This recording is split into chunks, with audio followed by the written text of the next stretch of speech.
मिस्र के पिरामिड्स। हमें बताया गया कि ये फिरौनों की कब्रें हैं बस। लेकिन अगर मैं आपसे कहूँ कि ये बात पूरी तरह सच नहीं है तो? क्योंकि अगर पिरामिड सच में सिर्फ कब्रें होते तो ज्यादातर पिरामिड्स खाली क्यों मिले? ग्रेट पिरामिड में भी एक भी मम्मी क्यों नहीं है? और सबसे बड़ा सवाल, इन्हें इतनी ज्यादा परफेक्ट ज्योमेट्री में बनाने की जरूरत क्या थी? आज की इस वीडियो में हम कल्पना या कहानियां नहीं सुनेंगे। हम सिर्फ वो सवाल उठाएंगे जिनसे इतिहास असहज हो जाता है।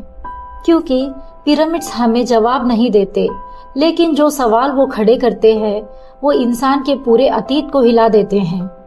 और अगर ये सवाल सही हैं तो इंसानी इतिहास जैसा हम जानते हैं वो अधूरा है। आज हम यहीं से शुरू करते हैं। क्या पिरामिड सच में सिर्फ कब्रें थे या फिर कुछ और, बहुत कुछ और? हमें सिखाया गया कि मिस्र के पिरामिड फिरौनों की कब्रें थीं। राजा मरा, उसे दफनाया गया और उसके साथ उसका खजाना। कहानी यही खत्म। लेकिन इतिहास की सबसे खतरनाक बात यही होती है कि वो कहानी को सरल बना देता है। अब ध्यान से सोचिए, अगर पिरामिड कब्रें थी तो मिस्र में बने 120 से ज्यादा पिरामिड्स में से ज्यादातर खाली क्यों मिले? न मम्मी न शरीर। और सबसे चौंकाने वाली बात, ग्रेट पिरामिड में एक भी चित्रलेख नहीं है, जबकि मिस्र की बाकी कब्रें मौत की कहानियों से भरी हुई है। तो फिर यहाँ सन्नाटा क्यों? क्या मौत भी यहाँ बोलने से डरती थी? अब बात करते हैं पत्थरों की। ग्रेट पिरामिड में इस्तेमाल हुए पत्थर लगभग 23 लाख हैं। हर पत्थर औसतन 2 से 15 टन भारी है। कुछ पत्थर 70 टन से भी ज्यादा भारी हैं। अब जरा कल्पना कीजिए, 4500 साल पहले न मशीन न बिजली, फिर भी ये पत्थर पहाड़ों से काटे गए, सैकड़ों किलोमीटर दूर लाए गए और 480 फीट ऊंचाई तक उठाए गए।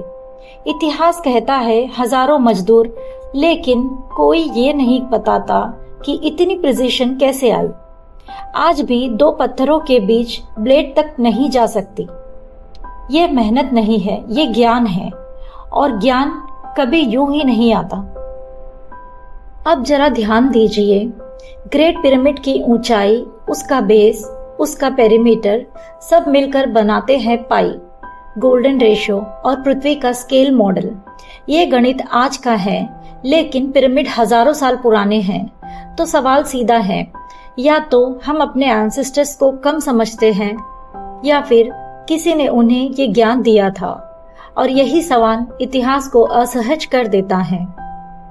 पिरामिड्स हमें जवाब नहीं देते, वो हमें असहज कर देते हैं। क्योंकि अगर ये सच है कि इंसान अकेला नहीं था, तो फिर इंसान का पूरा इतिहास फिर से लिखना पड़ेगा। और शायद हम सच सुनने के लिए अभी तैयार नहीं हैं। अब तक हमने सिर्फ जमीन पर बने पत्थरों को देखा था, लेकिन अब हम नजर उठाएंगे आसमान की तरफ। क्योंकि असली रहस्य पिरामिड्स के अंदर नहीं, पिरामिड्स के ऊपर है। आपने ओरियन बेल्ट का नाम सुना तो होगा। 3 तारे बिल्कुल एक लाइन में। अब जरा गूगल अर्थ पर जाइए और गीजा के 3 पिरामिड को देखिए।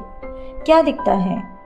3 पिरामिड, 3 तारे, एक जैसी पोजीशनिंग, एक जैसी अलाइनमेंट, इतनी ज्यादा सिमिलैरिटी कि वैज्ञानिक भी कोइंसिडेंस बोलने से पहले रुक जाते हैं। सवाल सीधा है, क्या ये बस संयोग है या फिर जानबूझकर बनाया गया डिजाइन? एंशिएंट इजिप्शियंस तारों को सिर्फ सजावट नहीं मानते थे। उनके लिए तारे थे आत्मा की यात्रा का रास्ता। उनका मानना था जब राजा मरता है तो उसकी आत्मा ओरियन की तरफ जाती है। अब सवाल ये है, अगर आत्मा ओरियन जाती है तो पिरामिड ओरियन की नकल क्यों करते हैं? हम पिरामिड को कब्र कहते हैं, लेकिन मिस्त्रियों के लिए ये शब्द गलत है। उनके लिए ये थे ट्रांसफॉर्मेशन चैम्बर्स, जहां मृत्यु अंत नहीं थी, बल्कि एक दरवाजा थी। और हर दरवाजे के लिए एक नक्शा चाहिए होता है, तारों का नक्शा। 10,000 BC का रहस्य। अब यहाँ कहानी और अजीब हो जाती है। कुछ रिसर्चर्स कहते हैं गीज़ा का अलाइनमेंट आज के ओरियन से मैच नहीं करता, बल्कि मैच करता है 10,000 बीसी के आसमान से। अब रुकिए, 10,000 बीसी? उस समय तो ऑफिशियली सभ्यता थी ही नहीं। तो फिर सवाल उठता है, ये नॉलेज किसके पास थी? इतनी एडवांस्ड एस्ट्रोनॉमी, इतनी प्रिसाइज मैथमेटिक्स, बिना टेलीस्कोप, बिना कंप्यूटर के, ये कैसे संभव है? तो जवाब है, कुछ लोग कहते हैं हमसे पहले भी एक एडवांस्ड सिविलाइजेशन थी जो मिट गई, लेकिन अपने निशान छोड़ गई, और पिरामिड्स शायद उन्हीं निशानों में से एक है। आइए अब जानते हैं ग्रेट पिरामिड के अजीब चीजों की सूची को। ग्रेट पिरामिड के अंदर कुछ बातें आज तक एक्सप्लेन नहीं की जा सकी। अंदर कोई डेकोरेशन नहीं, कोई चित्रलेख नहीं, दीवारों पर कोई इंस्क्रिप्शन नहीं। एक कब्र के लिए ये सब नॉर्मल नहीं है। तो फिर ये स्ट्रक्चर किस काम के लिए बना था? शायद सवाल यही रहेगा, क्योंकि जवाब हम आज तक नहीं जान पाए। आइए अब बात करते हैं ग्रेनाइट और क्वार्ट्ज का सवाल की। किंग्स चैम्बर बना है ग्रेनाइट से। ग्रेनाइट में होता है क्वार्ट्ज, और क्वार्ट्ज में होता है पीजो इलेक्ट्रिक इफेक्ट। मतलब जब क्वार्ट्ज पर प्रेशर पड़ता है तो वो इलेक्ट्रिसिटी जनरेट करता है।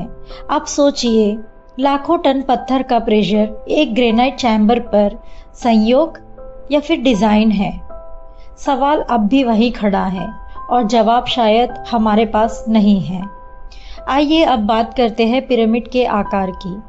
पिरामिड का शेप सिर्फ एस्थेटिक नहीं है, ये शेप एनर्जी को कॉन्सेंट्रेट करता है। मॉडर्न एक्सपेरिमेंट दिखाते हैं पिरामिड शेप के अंदर फूड स्लो खराब होता है, ब्लेड्स ज़्यादा शार्प रहते हैं, प्लांट्स की ग्रोथ अलग होती है। साइंस इन एक्सपेरिमेंट्स को फुल्ली एक्सेप्ट नहीं करता, लेकिन इग्नोर भी नहीं करता है। निकोला टेस्ला का कनेक्शन पिरामिड से। निकोला टेस्ला मानते थे एनर्जी हर जगह है।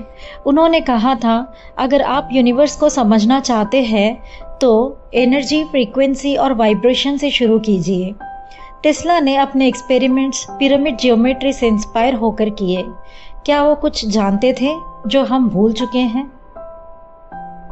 अब जानते हैं ग्रेट पिरामिड के बंद दरवाजों के बारे में। ग्रेट पिरामिड पूरी तरह एक्सप्लोर नहीं हुआ, ये बात ऑफिशियली मानी जाती है। आज भी वहाँ सील्ड शाफ्ट्स है, अनएक्सप्लोर्ड चैम्बर्स है, और ऐसी जगहें हैं जहाँ इंसान नहीं गया। तो सवाल उठता है, अगर ये सिर्फ कब्र थी तो छुपाने के लिए इतना कुछ क्यों? कुछ साल पहले स्कैन पिरामिड्स नाम का एक प्रोजेक्ट शुरू हुआ। मियॉन्स नाम के पार्टिकल्स से पिरामिड्स के अंदर झांका गया, और जो मिला एक विशाल खाली जगह, जिसे कहा गया द बिग वाइड। एक कमरा जो किसी नक्शे में नहीं था। अब सवाल ये नहीं कि वहाँ क्या है, सवाल ये है वहाँ जाने की अनुमति क्यों नहीं है। इतिहास में कई बार ऐसा हुआ है जब डिस्कवरीज पब्लिक नहीं की गई, आर्टिफैक्ट्स जो म्यूजियम में नहीं पहुँचे, टेक्स्ट जो कभी ट्रांसलेट नहीं हुए। क्यों? क्योंकि कुछ डिस्कवरीज एग्जिस्टिंग नैरेटिव तोड़ देती हैं, और नैरेटिव टूटे तो अथॉरिटी हिलती है। अगर ये साबित हो जाए कि हमसे पहले भी एडवांस्ड सिविलाइजेशंस थी, तो मॉडर्न इंसान स्पेशल नहीं रह जाएगा। हम हिस्ट्री का क्लाइमेक्स नहीं होंगे, बस एक चैप्टर होंगे, और शायद यही बात सबसे ज़्यादा डराती है। अब एक आखिरी थ्योरी, क्या पिरामिड्स सिर्फ मैसेज नहीं, वार्निंग है कि सभ्यताएं पैदा होती है, सभ्यताएं एडवांस बनती है और फिर खत्म हो जाती है नॉलेज के बावजूद। हर सभ्यता सोचती है हम आखिरी है, हम सबसे ज़्यादा जानते हैं। शायद यही सोच हर बार विनाश की शुरुआत होती है। अब वीडियो के अंत में मैं आपको कोई जवाब नहीं दूंगी, सिर्फ एक सवाल पूछूंगी। अगर आज से 5000 साल बाद कोई हमारी सिविलाइजेशन के खंडर देखे, तो क्या वो भी यही सोचेंगे कि ये लोग अपने आप को सबसे एडवांस समझते थे? पिरामिड्स चुप है, लेकिन उनकी चुप्पी किसी चीख से कम नहीं। वो हमें डराते नहीं, वो हमें बताते हैं उनके इतिहास को, उनकी आपबीती को और उनकी उन्नत सभ्यताओं को। तो आज के वीडियो में बस इतना ही। अगर आपको वीडियो पसंद आया हो तो लाइक ज़रूर करना और चैनल को सब्सक्राइब करके बेल आइकन दबा लेना ताकि ऐसी ही रोचक वीडियो आपके पास आती रहें। धन्यवाद।